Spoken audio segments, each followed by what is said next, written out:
This short vlog will enlighten many of us on how the reform, inequality, and education of Noli Me Tangere relate to the modern day issue.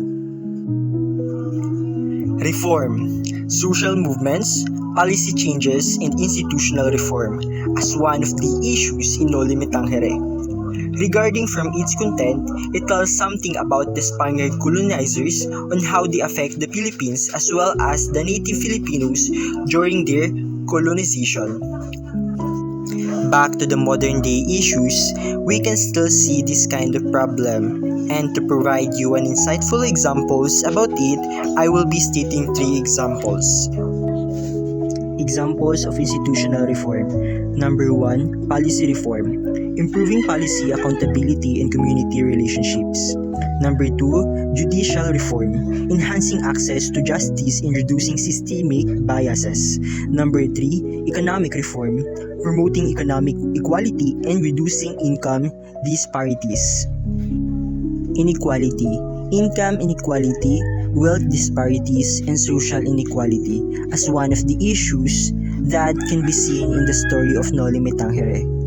Regarding from its content, it tells us how the Spaniard colonizers treated the native Filipinos in different levels of status they are.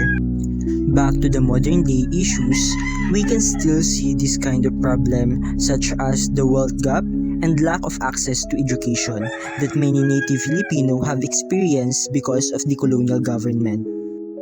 Education. Access to quality education, educational inequality, and student debt.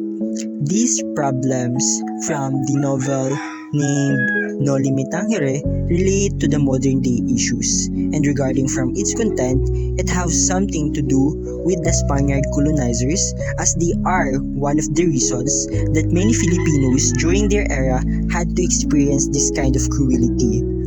Examples: education reform, standardized testing, and online learning. These themes continue to resonate in contemporary society, highlighting the ongoing struggles and challenges faced by individuals and communities, not just in our nation but also outside of it somewhere.